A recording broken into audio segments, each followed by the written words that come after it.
You are listening to our review of the week on Estate FM. Dzień dobry Państwu, z odmętów internetu wynurza się Tomasz Cudowski. Ze względu na to, co dzieje się za oknami, zapowiedź porcji gorących newsów pewnie obniży zasięgi, no ale sorry, taki mamy klimat inwestycyjny. Po prostu się dzieje. Flagowy program podcastu Estate FM niezmiennie wspierają mecenasi, firmy JLL i Pinsent Masons. Thank you for listening. You can also listen to the Estate FM podcast on Spotify. Najpierw skrót ostatnich dni. Gryfin wchodzi w hotele. Gryfin Capital Partners i Primestar stworzyły joint venture o nazwie Prime Gryfin Hotels, które ma ambicje stać się jedną z wiodących platform hotelowych w Polsce.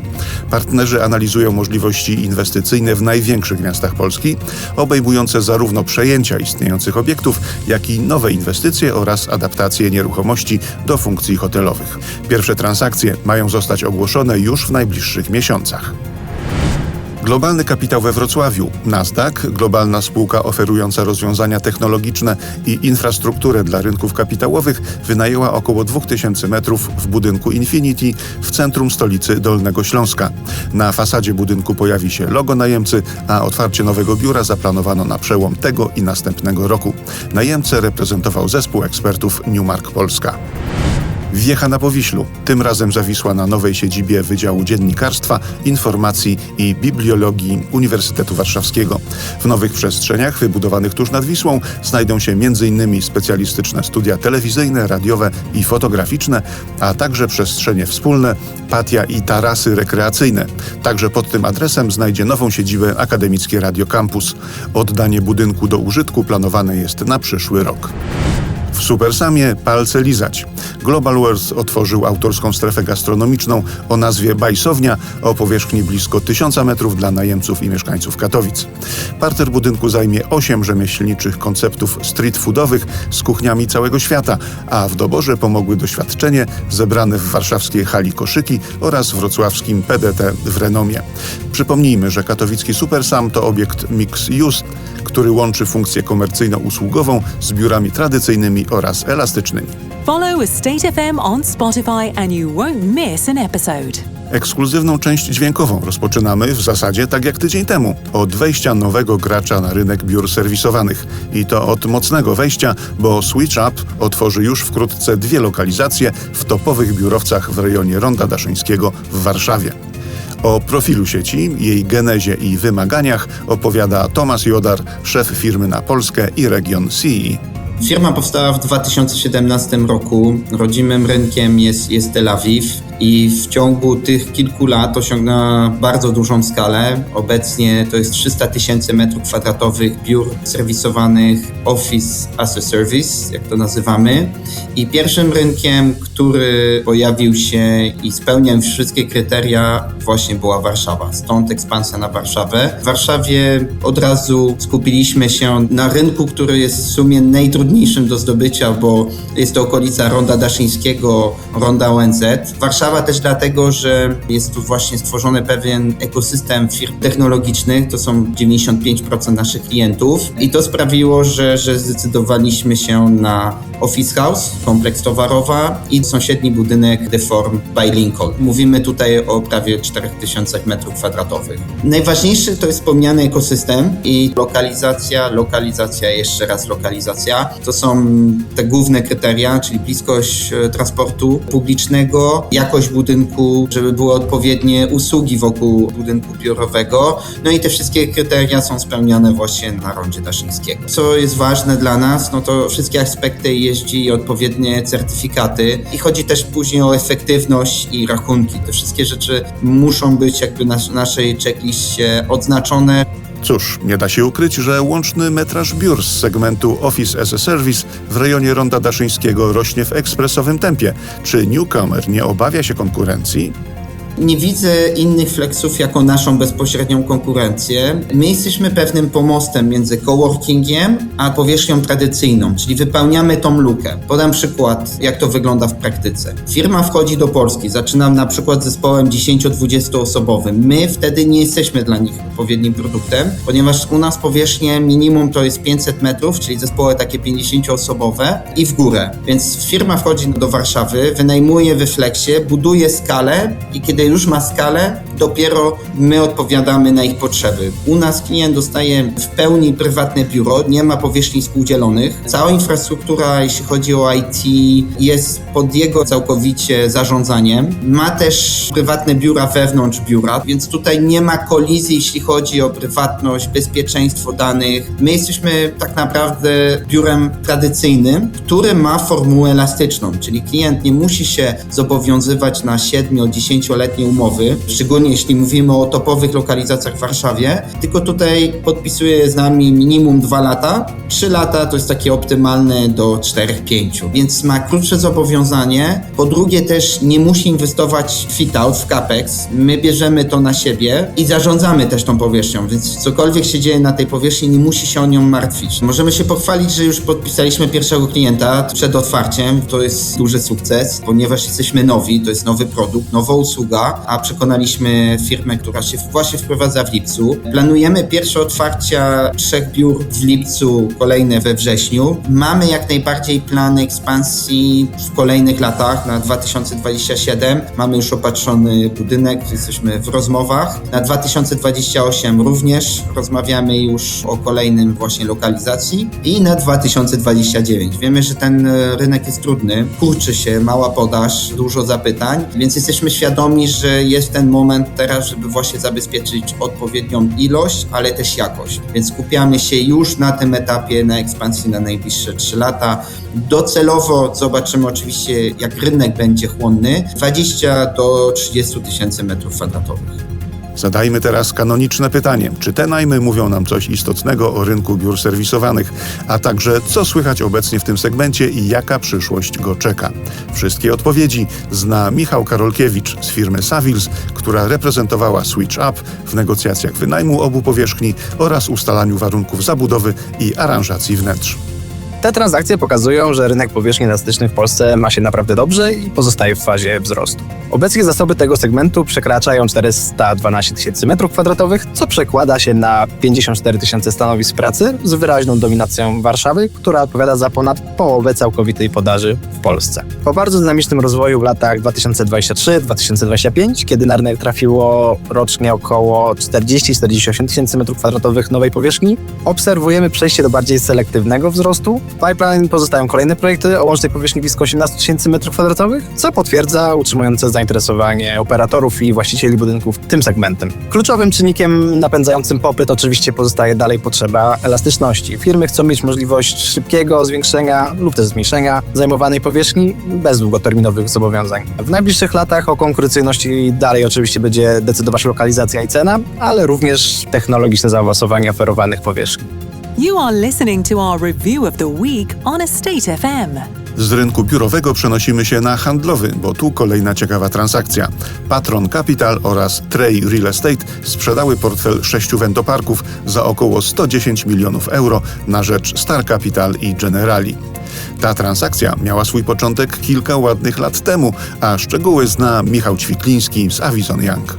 Po spotkaniu z firmą Trey okazało się, że Trey rozważyłby zrobienie joint venture kilka lat temu z jakimś inwestorem zewnętrznym, finansowym, który dałby większość pieniędzy na budowę parków handlowych. I tak jakieś 4 lata temu udało się spotkać firmę Trey z firmą Patron Capital. Patron Capital jest inwestorem bardzo aktywnym, który bardzo chętnie inwestuje z partnerami w różne przedsięwzięcia i udało się pokazać w firmie Patron Capital, że parki handlowe to jest bardzo ciekawa propozycja. To jest bardzo ciekawa klasa aktywów i to jest coś, co się rozwija i w co warto inwestować. Po kilku miesiącach udało się dograć warunki i została podpisana umowa pomiędzy Patron Capital a Trey na budowę kilku parków handlowych wspólnie ku różnych lokalizacjach z zamiarem po skompletowaniu portfela, po wybudowaniu tych kilku parków, z zamiarem sprzedaży tych parków z jakimś tam zyskiem dla inwestora i dla dewelopera. Myśmy pomogli skojarzyć obie strony, myśmy pomogli zrobić wkład do biznesplanu dla tych nieruchomości.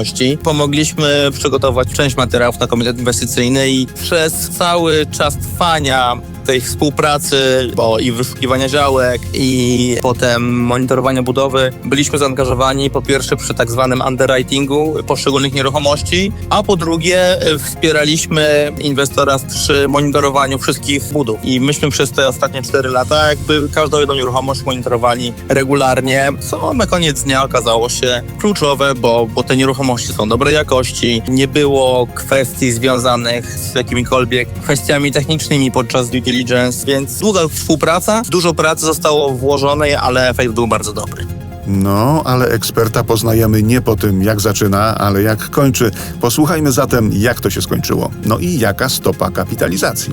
Ponieważ Avison Young było partnerem tej całej transakcji od początku, to dostaliśmy zlecenie od Patton Capital i od Trey jako wyłączny agent do sprzedaży tych nieruchomości. Przeprowadziliśmy proces, zebraliśmy kilka dobrych, a nawet bardzo dobrych ofert. No i w zeszłym roku, w połowie roku podpisaliśmy list intencyjny z Star Capital Finance, które potem doprosiły jako swojego partnera firmę Generali. I obie firmy po gruntownym due diligence wspierane przez prawników z Greenberg Traurig, to tak naprawdę doprowadziło do szczęśliwego końca i takiej transakcji win-win dla obu stron, dlatego że i inwestor jest bardzo zadowolony i sprzedający jest zadowolony z efektów współpracy pomiędzy Patton i Trey. A cena to też jest cena, wydaje mi się, że najlepsza z ostatnio osiągniętych cen, jeżeli chodzi o parki handlowe, z stopą kapitalizacji dość niską, blisko 7%, więc duży sukces.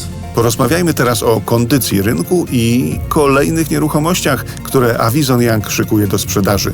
Przede wszystkim rynek nadal jest dosyć płynny, co nie jest oczywiste patrząc na kraje Europy Zachodniej. Tam jest dużo mniejsza płynność ostatnio, relatywnie oczywiście. Większy rozjazd pomiędzy oczekiwaniami kupujących i sprzedających. W Polsce wygląda to dużo lepiej. Jakość nieruchomości jest dobra, jakość rynku jest dobra, a te ceny są trochę lepsze niż w Niemczech czy we Francji. Inwestorzy centralnoeuropejscy też chcą inwestować w Polsce, dlatego że te ich rynki są mocno ograniczone. Polski rynek jest znacznie większy i w związku z tym bardziej płynny. Coraz więcej jest polskich inwestorów, nawet ostatnie tygodnie pokazały kilka transakcji z inwestorami z Polski, którzy są zaangażowani, kupują nawet tacy high net worth individuals, czyli bardziej majętne osoby prywatne, a nie fundusze polskie. My też zamykamy w przyszłym tygodniu kolejną transakcję z takim inwestorem. Parków handlowych sprzedaje się dużo, inwestorzy są bardzo aktywni, to jest bardzo ciekawa klasa aktywów. Po tej transakcji mamy wiele nowych parków na sprzedaż, ponad 10 kolejnych nieruchomości. Inwestorzy są aktywni, więc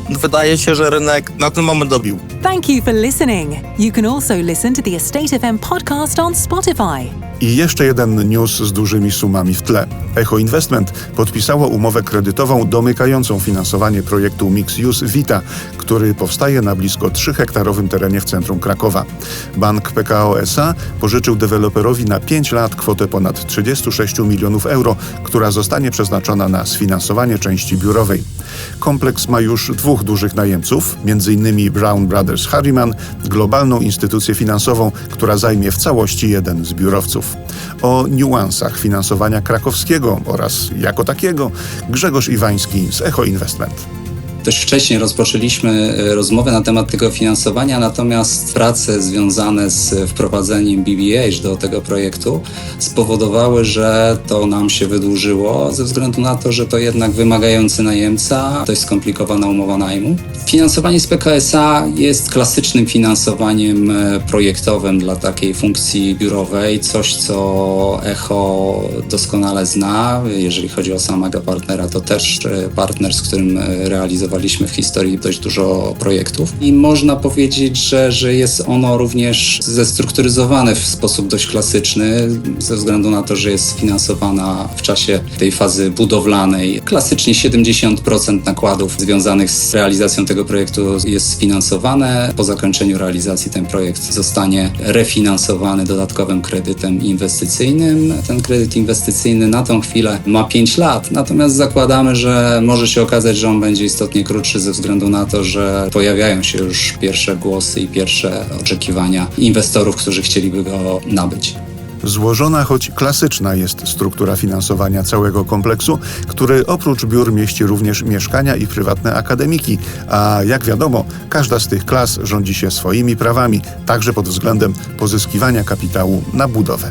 Jeżeli chodzi o funkcję mieszkaniową, możemy powiedzieć, że jest to klasyczne finansowanie private equity. To klienci sfinansowali ten projekt, tak jak wszystkie tego typu projekty w ostatnim czasie w dobrych lokalizacjach, które budzą zainteresowanie klientów. Taki ten projekt został sfinansowany dość sprawnie i Echo nie pozyskiwało na niego żadnego finansowania zewnętrznego. Druga część, czyli Student House, te dwa akademiki zostały sfinansowane kombinacją tych dwóch źródeł, no bo podpisanie umowy platformy z Signalem to jakby klasyczne private equity. Echo w tej platformie ma 30%, Signal 70% i tak została otwarta platforma z założeniem takim, że każdy projekt będzie również finansowany dodatkowo kredytem celowym bankowym. W tym przypadku ten kredyt przez kolegów z platformy był podpisany w zeszłym roku i dotyczył finansowania tych dwóch akademików plus jeszcze jednego zrealizowanego w Krakowie na ulicy 29 listopada. Ten kredyt jest w fazie uruchomienia, a można powiedzieć nawet, że on jest praktycznie w większości uruchomiony ze względu na to, że te akademiki zostały oddane do eksploatacji w zeszłym roku. To chyba jedna z pierwszych tego typu transakcji na rynku finansowania paczki projektów o tym charakterze, czy też z tą funkcjonalnością. Akurat w tym przypadku brał udział bank PKO SA, natomiast zainteresowanie tego typu klasą aktywów można potwierdzić, że te największe banki działające na polskim rynku są zainteresowane finansowaniem tego typu aktywów. Dlaczego takie podzielenie tego finansowania? Ja myślę, że kwestia struktury właścicielskiej tych projektów, harmonogramu ich realizacji i różne klasy aktywów spowodowały, że na samym początku podjęliśmy decyzję o tym, że te aktywa i te funkcje będą finansowane rozdzielnie. Wygląda na to, że z dość dużym sukcesem zakończyły się te wszystkie procesy. Żaden z nich nie wpływał na realizację innego, w związku z tym myślę, że to jest też taki kierunek, który pewnie będziemy w przypadku następnych naszych projektów Destination rozpatrywać. And now this. Kącik literacki. Dziś ponownie fantastyka w najlepszym wydaniu. Aż trudno w to uwierzyć, ale powieść, której fragment dziś usłyszymy, pochodzi sprzed niemal 60 lat. Znajdziecie w niej wizjonerską zapowiedź tego, z czym mamy do czynienia dziś i to każdego dnia, czyli z dyktatem subskrypcji. Wielu rzeczy nie możemy po prostu kupić i mieć na własność. Możemy je tylko wypożyczyć i użytkować, płacąc comiesięczny abonament lub wykupując paczki kredytów. Brzmi znajomo?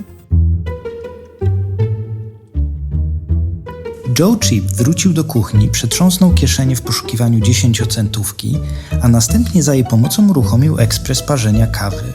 Wdychając jej niezwykły aromat, spojrzał na zegarek i stwierdził, że upłynęło już 15 minut. Podszedł więc energicznym krokiem do drzwi wejściowych apartamentu, przekręcił gałkę i odsunął zasuwę. Proszę o 5 centów, powiedziały drzwi, nie otwierając się. Przeszukał kieszenie, ale nie znalazł w nich już żadnych monet, ani 1 centa. Zapłacę jutro, powiedział do drzwi. Znów próbował kręcić gałką, ale drzwi wciąż były szczelnie zamknięte. Pieniądze, które ci daję, to w gruncie rzeczy napiwek. Nie mam obowiązku ci płacić. Jestem odmiennego zdania, odparły drzwi. Proszę sprawdzić w kontrakcie, który podpisał pan kupując ten apartament. Znalazł dokument w szufladzie biurka. Od czasu podpisania go musiał się do niego już wielokrotnie odwoływać. No jasne, obowiązywała go opłata za otwieranie i zamykanie drzwi. Nie był to więc napiwek. Jak pan widzi, mam rację, powiedziały drzwi tonem pełnym satysfakcji. Z szuflady znajdującej się obok zlewozmywaka Joe wyjął nóż z nierdzewnej stali i zabrał się do odkręcania śrub w zamku swoich chciwych drzwi. Zaskarżę pana, oznajmiły drzwi, gdy wypadła pierwsza śruba. Nigdy jeszcze nie zaskarżyły mnie drzwi, odparł Joe Chip, ale myślę, że jakoś to przeżyje. To był fragment powieści zatytułowanej Ubik, której autor Philip Dick badał granice między rzeczywistością, iluzją i świadomością, często przy wsparciu niedozwolonych substancji, ale wpływ jego twórczości znajdujemy do dziś, choćby w filmach Matrix czy Incepcja. A czytał niemal etatowy lektor literatury SF, szczególnie tej wizjonerskiej, Tomek Ogrodzki z firmy Red. Wielkie dzięki i wielkie brawa.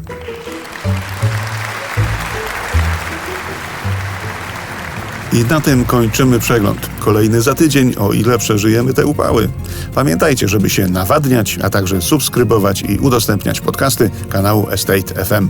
No i trzymajcie się tam jakoś. Thank you for listening. You can hear another review of the week on Estate FM next Friday.